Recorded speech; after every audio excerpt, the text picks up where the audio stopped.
ओम शांति। 21 नवंबर 2024 के ईश्वरीय महावाक्य। पहले एक नज़र मुरली के मुख्य पॉइंट्स पर। बाबा ने कहा, हरेक को अपनी जांच करनी है कि हम कहाँ तक बाप को याद करते हैं। मूल बात है ही याद करने की। बाबा और कोई तकलीफ नहीं देते, सिर्फ एक फरमान देते हैं, याद में रहो तो बहुत शक्ति मिलेगी, क्योंकि बाप है सर्वशक्तिमान। तुम्हें और कोई तरफ का विचार भी नहीं करना चाहिए। बाबा ने कहा, जीवन मुक्ति का सारा मदार पढ़ाई पर है और मुक्ति का मदार याद पर। जितना बाप को याद करेंगे और पढ़ाई पर ध्यान देंगे, उतना उच्च नंबर में मर्तबा पाएंगे। इसलिए कुछ भी प्रश्न आदि पूछने में टाइम वेस्ट नहीं करना चाहिए। बाप तो युक्ति बताते हैं, चाहे कहीं भी जाओ तुम बस याद में रहो। बाबा तुमको रूहानी धंधा देते हैं, सबको ज्ञान की भूं भूं करते रहो। आखिरीन जाग पड़ेंगे, जाएंगे कहाँ? तुम्हारे पास ही आते जाएंगे। लास्ट में बाबा ने कहा, जो भी सुनते हो उस पर मंथन चलना चाहिए। ज्ञान की बातों पर खूब विचार करो, कोई की ग्लानि व पाप कर्म आदि कुछ न हो। हर एक बच्चे को अंतर्मुखी बन अपने को देखना चाहिए कि हम कैसे बने हैं। बाबा को कितना समय याद करते हैं, बाप से इतने दिल लग जाए जो याद कभी भूले ही नहीं। अब सुनते हैं महावाक्यों को विस्तार से। बाबा ने कहा, मीठे बच्चे, तुम्हें अब टीचर बन सबको मन वशीकरण मंत्र सुनाना है। यह तुम सब बच्चों की ड्यूटी है। प्रश्न, बाबा किन बच्चों का कुछ भी स्वीकार नहीं करते हैं? उत्तर, जिन्हें अहंकार है, मैं इतना देता हूँ, मैं इतनी मदद कर सकता हूँ। बाबा उनका कुछ भी स्वीकार नहीं करते। बाबा कहते, मेरे हाथ में चाबी है, चाहे तो मैं किसी को गरीब बनाऊं, चाहे किसको साहूकार बनाऊं। यह भी ड्रामा में राज है। जिन्हें आज अपनी साहूकारी का घमंड है, वह कल गरीब बन जाते, और गरीब बच्चे बाप के कार्य में अपनी पाई पाई सफल कर साहूकार बन जाते हैं। ओम शांति। यह तो रूहानी बच्चे जानते हैं कि बाप आए हैं हमको नई दुनिया का वर्षा देने। यह तो बच्चों को पक्का है ना कि जितना हम बाप को याद करेंगे उतना पवित्र बनेंगे। जितना हम अच्छा टीचर बनेंगे उतना ऊंच पद पाएंगे। बाप तुम्हें टीचर के रूप में पढ़ाना सिखाते हैं, तुमको फिर औरों को सिखाना है। तुम पढ़ाने वाले टीचर जरूर बनते हो, बाकी तुम कोई का गुरु नहीं बन सकते हो, सिर्फ टीचर बन सकते हो। गुरु तो एक सतगुरु ही है, वह सिखलाते हैं। सर्व का सतगुरु एक ही है, वह टीचर बनाते हैं। तुम सबको टीच करके रास्ता बताते रहते हो मन मना भव का। बाप ने तुम्हारे पर यह ड्यूटी रखी है कि मुझे याद करो और फिर टीचर भी बनो। तुम कोई को बाप का परिचय देते हो तो उनका भी फर्ज है बाप को याद करना। टीचर रूप में सृष्टि चक्र की नॉलेज देनी पड़ती है, बाप को जरूर याद करना पड़े। बाप की याद से ही पाप मिट जाने हैं। बच्चे जानते हैं हम पाप आत्मा हैं, इसलिए बाप सबको कहते हैं, अपने को आत्मा समझ बाप को याद करो तो तुम्हारे पाप मिट जाएंगे। बाप ही पतित पावन है। युक्ति बताते हैं, मीठे बच्चे, तुम्हारी आत्मा पतित बनी है, जिस कारण शरीर भी पतित बना है। पहले तुम पवित्र थे, अभी तुम अपवित्र बने हो। अब पतित से पावन होने की युक्ति तो बहुत सहज समझाते हैं। बाप को याद करो तो तुम पवित्र बन जाएंगे। उठते बैठते चलते बाप को याद करो। वो लोग गंगा स्नान करते हैं तो गंगा को याद करते हैं, समझते हैं वह पतित पावनी है। गंगा को याद करने से पावन बन जाना है, परंतु बाप कहते हैं कोई भी पावन बन नहीं सकते हैं। पानी से कैसे पावन बनेंगे? बाप कहते हैं मैं पतित पावन हूँ। हे बच्चों, देह सहित देह के सब धर्म छोड़ मुझे याद करने से तुम पावन बन फिर से अपने घर मुक्तिधाम पहुंच जाएंगे। सारा कल्प घर को भूले हो। बाप को सारा कल्प कोई जानता ही नहीं है। एक ही बार बाप खुद आकर अपना परिचय देते हैं इस मुख द्वारा। इस मुख की कितनी महिमा है। गौमुख कहते हैं ना, वह गौ तो जानवर है, यह है मनुष्य की बात। तुम जानते हो यह बड़ी माता है, जिस माता द्वारा शिव बाबा तुम सबको अडॉप्ट करते हैं। तुम अभी बाबा बाबा कहने लगे हो। बाप भी कहते हैं इस याद की यात्रा से ही तुम्हारे पाप कटने हैं। बच्चे को बाप याद पड़ जाता है ना, उसकी शक्ल आदि दिल में बैठ जाती है। तुम बच्चे जानते हो जैसे हम आत्मा हैं वैसे वह परमात्मा है। शक्ल में और कोई फर्क नहीं है। शरीर के संबंध में तो फीचर्स आदि अलग हैं, बाकी आत्मा तो एक जैसी ही है। जैसे हमारी आत्मा वैसे बाप भी परमात्मा है। तुम बच्चे जानते हो बाप परम धाम में रहते हैं, हम भी परम धाम में रहते हैं। बाप की आत्मा और हमारी आत्मा में और कोई फर्क है नहीं। वह भी बिंदी है, हम भी बिंदी हैं। यह ज्ञान और कोई को है नहीं, तुमको ही बाप ने बताया है। बाप के लिए भी क्या क्या कह देते हैं। सर्वव्यापी है, पत्थर ठिक्कर में है, जिसको जो आता है वह कह देते हैं। ड्रामा प्लान अनुसार भक्ति मार्ग में बाप के नाम रूप देश काल को भूल जाते हैं। तुम भी भूल जाते हो। आत्मा अपने बाप को भूल जाती है। बच्चा बाप को भूल जाता है तो बाकी क्या जानेंगे। गोया निधन के हो गए। धनी को याद ही नहीं करते हैं, धनी के पार्ट को ही नहीं जानते हैं, अपने को भी भूल जाते हैं। तुम अच्छी रीति जानते हो, बरोबर हम भूल गए थे। हम पहले ऐसे देवी देवता थे, अब जानवर से भी बदतर हो गए हैं। मुख्य तो हम अपनी आत्मा को भी भूले हुए हैं। अब रियलाइज कौन करावे। कोई भी जीव आत्मा को यह पता नहीं होगा कि हम आत्मा क्या हैं, कैसे सारा पार्ट बजाते हैं। हम सब भाई भाई हैं। यह ज्ञान और कोई में नहीं है। इस समय सारी सृष्टि ही तमोप्रधान बन चुकी है। ज्ञान नहीं है।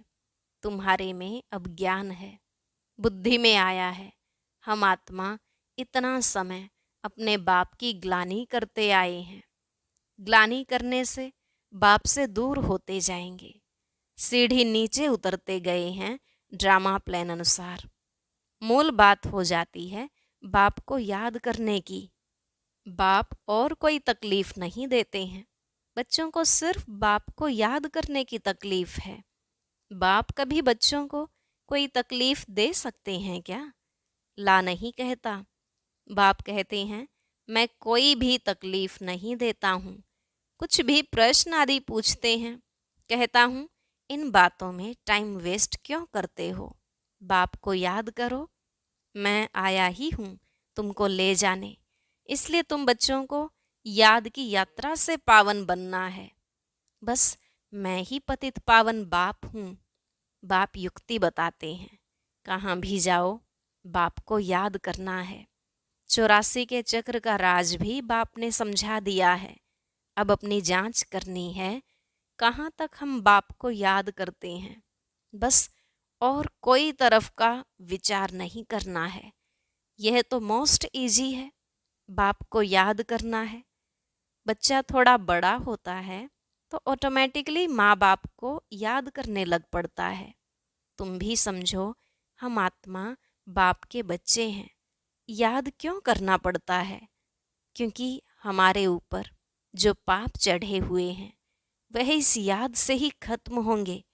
इसलिए गायन भी है, 1 सेकंड में जीवन मुक्ति। जीवन मुक्ति का मदार पढ़ाई पर है और मुक्ति का मदार याद पर है। जितना तुम बाप को याद करेंगे और पढ़ाई पर ध्यान देंगे तो ऊंच नंबर में मर्तबा पाएंगे। धंधा आदि तो भल करते रहो, बाप कोई मना नहीं करते। धंधा आदि जो तुम करते हो वह भी दिन रात याद रहता है ना। तो अब बाप यह रूहानी धंधा देते हैं। अपने को आत्मा समझ मुझे याद करो और 84 के चक्र को याद करो। मुझे याद करने से ही तुम सतो प्रधान बनेंगे। यह भी समझते हो अभी पुराना चोला है, फिर सतो प्रधान नया चोला मिलेगा। अपने पास बुद्धि में तंत्र रखना है जिससे बहुत फायदा होना है। जैसे स्कूल में सब्जेक्ट तो बहुत होते हैं, फिर भी इंग्लिश पर मार्क अच्छी होती हैं क्योंकि इंग्लिश है मुख्य भाषा। उन्हों का पहले राज्य था, इसलिए वह जास्ती चलती है। अभी भी भारतवासी कर्जदार हैं, भल कोई कितने भी धनवान हैं, परंतु बुद्धि में यह तो है ना कि हमारे राज्य के जो हेड्स हैं वह कर्जदार हैं। गोया हम भारतवासी कर्जदार हैं। प्रजा जरूर कहेगी ना हम कर्जदार हैं। यह भी समझ चाहिए ना, क्योंकि तुम राजाई स्थापन कर रहे हो। तुम जानते हो हम सभी इन सब कर्जों से छूटकर सोल्वेंट बनते हैं। फिर आधा कल्प हम कोई से भी कर्जा उठाने वाले नहीं हैं। कर्जदार पतित दुनिया के मालिक हैं। अभी हम कर्जदार भी हैं, पतित दुनिया के मालिक भी हैं। हमारा भारत ऐसा है, गाते हैं ना। तुम बच्चे जानते हो हम बहुत साहूकार थे, परिजादे परिजादियां थे। यह याद रहता है, हम ऐसे विश्व के मालिक थे। अभी बिल्कुल कर्जदार और पतित बन पड़े हैं। यह खेल की रिजल्ट बाप बतला रहे हैं। रिजल्ट क्या हुई तुम बच्चों को स्मृति आई है। सतयुग में हम कितने साहूकार थे, किसने तुमको साहूकार बनाया। बच्चे कहेंगे बाबा आपने हमको कितना साहूकार बनाया था। एक बाप ही साहूकार बनाने वाला है। दुनिया इन बातों को नहीं जानती। लाखों वर्ष कह देने से सब भूल गए हैं, कुछ नहीं जानते हैं। तुम अभी सब कुछ जान गए हो। हम पद्मा पदम साहूकार थे, बहुत पवित्र थे, बहुत सुखी थे। वहां झूठ पाप आदि कुछ होता नहीं। सारे विश्व पर तुम्हारी जीत थी। गायन भी है, शिव बाबा आप जो देते हो वह और कोई दे नहीं सकता। कोई की ताकत नहीं जो आधा कल्प का सुख दे सके। बाप कहते हैं भक्ति मार्ग में भी तुमको बहुत सुख अपार धन रहता है। कितने हीरे जवाहर थे जो फिर पिछाड़ी वालों के हाथ में आते हैं। अभी तो वह चीज ही देखने में नहीं आती है। तुम फर्क देखते हो ना। तुम ही पूज्य देवी देवता थे, फिर तुम ही पुजारी बने हो। आप ही पूज्य, आप ही पुजारी। बाप कोई पुजारी नहीं बनते हैं, परंतु पुजारी दुनिया में तो आते हैं ना। बाप तो एवर पूज्य है, वह कभी पुजारी होते नहीं। उनका धंधा है तुमको पुजारी से पूज्य बनाना। रावण का काम है तुमको पुजारी बनाना। यह दुनिया में किसको पता नहीं है। तुम भी भूल जाते हो। रोज रोज बाप समझाते रहते हैं। बाप के हाथ में है, किसको चाहे साहूकार बनाए चाहे गरीब बनाए। बाप कहते हैं जो साहूकार हैं उन्हों को गरीब जरूर बनना है, बनेंगे ही। उन्हों का पार्ट ऐसा है, वह कभी ठहर ना सके। धनवान को अहंकार भी बहुत रहता है ना, मैं फलाना हूँ, यह हमको है। घमंड तोड़ने के लिए बाबा कहते हैं यह जब आएंगे देने के लिए तो बाबा कहेंगे दरकार नहीं है, यह अपने पास रखो, जब जरूरत होगी तो फिर ले लेंगे। क्योंकि देखते हैं काम का नहीं है, अपना घमंड है। तो यह सब बाबा के हाथ में है ना, लेना व न लेना। बाबा पैसे क्या करेंगे, दरकार नहीं। यह तो तुम बच्चों के लिए मकान बन रहे हैं, आकर के बाबा से मिलकर ही जाना है। सदैव तो रहना नहीं है। पैसे की क्या दरकार रहेगी, कोई लश्कर व तोपें आदि तो नहीं चाहिए। तुम विश्व के मालिक बनते हो, अभी युद्ध के मैदान में हो। तुम और कुछ भी नहीं करते हो सिवाय बाप को याद करने के। बाप ने फरमान किया है, मुझे याद करो तो इतनी शक्ति मिलेगी। यह तुम्हारा धर्म बहुत सुख देने वाला है। बाप है सर्वशक्तिमान, तुम उनके बनते हो। सारा मदार याद की यात्रा पर है। यहाँ तुम सुनते हो, फिर उस पर मंथन चलता है। जैसे गायें खाना खाकर फिर उगारती है, मुख चलता ही रहता है। तुम बच्चों को भी कहते हैं, ज्ञान की बातों पर खूब विचार करो। बाबा से हम क्या पूछें? बाप तो कहते हैं, मन मना भव, जिससे ही तुम सतोप्रधान बनते हो। यह एम ऑब्जेक्ट सामने है। तुम जानते हो, सर्वगुण संपन्न 16 कला संपन्न बनना है। यह ऑटोमेटिकली अंदर में आना चाहिए। कोई की ग्लानि व पाप कर्म आदि कुछ भी ना हो। कोई भी तुमको उल्टा कर्म नहीं करना चाहिए। नंबर 1 है यह देवी देवताएं। पुरुषार्थ से ऊंच पद पाया है ना, उन्हों के लिए गाया जाता है, अहिंसा परमो देवी देवता धर्म। किसको मारना यह हिंसा हुई ना। बाप समझाते हैं तो फिर बच्चों को अंतर्मुख हो, अपने को देखना है हम कैसे बने हैं। बाबा को हम याद करते हैं। कितना समय हम याद करते हैं? इतने दिल लग जाए जो यह याद कभी भूले ही नहीं। अब बेहद का बाप कहते हैं, तुम आत्माएं मेरी संतान हो, सो भी तुम अनादि संतान हो। वह जो आशिक माशुक होते हैं, उन्हों की है जिस्मानी याद। जैसे साक्षात्कार होता है फिर गुम हो जाते हैं, वैसे वह भी सामने आ जाते हैं। उस खुशी में ही खाते पीते याद करते रहते हैं। तुम्हारे इस याद में तो बहुत बल है। एक बाप को ही याद करते रहेंगे और तुमको फिर अपना भविष्य याद आएगा। विनाश का साक्षात्कार भी होगा। आगे चल जल्दी जल्दी विनाश का साक्षात्कार होगा। फिर तुम कह सकेंगे कि अभी विनाश होना है। बाप को याद करो। बाबा ने यह सब कुछ छोड़ दिया ना, कुछ भी पिछाड़ी में याद न आए। अभी तो हम अपनी राजधानी में चले, नई दुनिया में जरूर जाना है। योग बल से सब पापों को भस्म करना है। इसमें ही बड़ी मेहनत करनी है। घड़ी घड़ी बाप को भूल जाते हैं, क्योंकि यह बड़ी महीन चीज है। मिसाल जो देते हैं सर्प का, भ्रमरी का, वह सब इस समय के हैं। भ्रमरी कमाल करती है ना, उनसे तुम्हारी कमाल जास्ती है। बाबा लिखते हैं ना, ज्ञान की भूं भूं करते रहो, आखिरीन जाग पड़ेंगे। जाएंगे कहाँ?